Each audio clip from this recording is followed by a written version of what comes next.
Toledo Break the Link was born out of the realization that pornography and human trafficking are inextricably linked, and that if there is ever to be any true impact made in combating this modern-day slavery, the demand side of trafficking will need to be addressed in some very real way.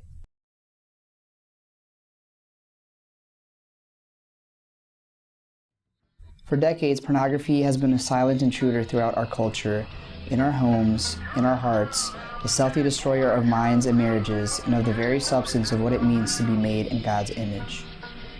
Both inside the church and without, the ever-growing onslaught of readily accessible pornography ruins relationships and even the potential for relationship. It fragments the souls of men and women, driving them ever deeper into addiction and destructive behavior. But much as Joseph was led to understand just how betrayal and captivity can be used by God to bring life and freedom to others, so too are there men and women today who are taking a stand against the enslaving power of pornography and idolatry.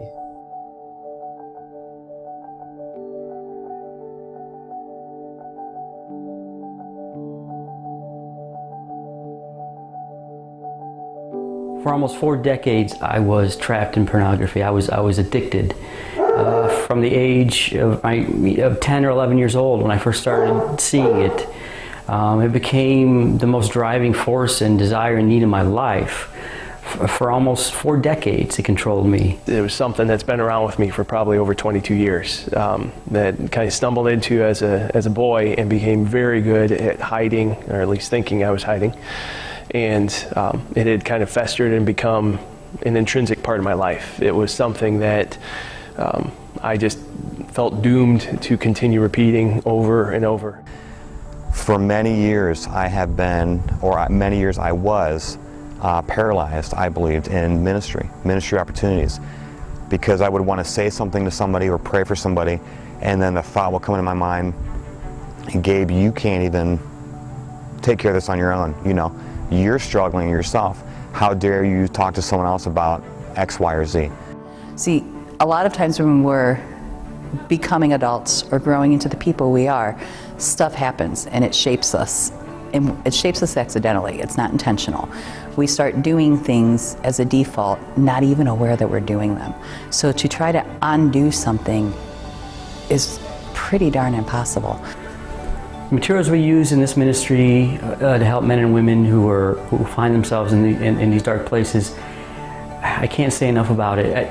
It doesn't just treat the symptoms or just ask you to tough it out and just go cold turkey and some unrealistic expectation like that, but rather what it does, it addresses the root causes of these things, the hurts, the wounds, the places in our lives and our souls where we have suffered, and that has just gotten infected, so to speak.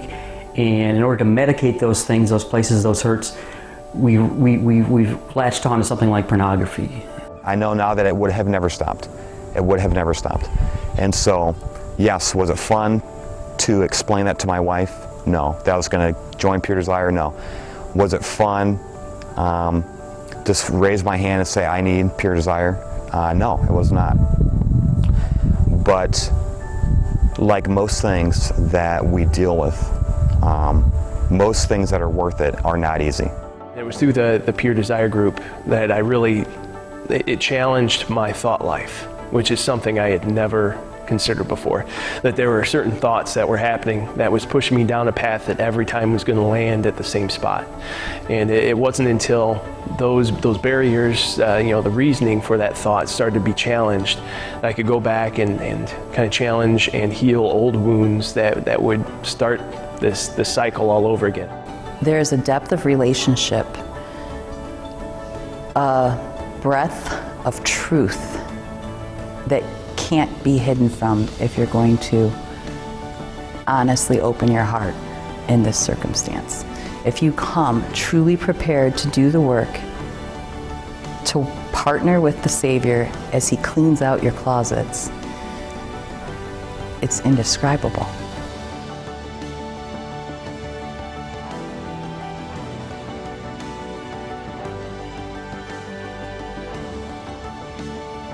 The thing I would tell anyone seeing this video right now is, if any of this is striking a chord in you, If it's finding a place in your spirit, in your soul, that can identify with this, my question is this: what is stopping you from reaching out right now? What is stopping you from asking for help?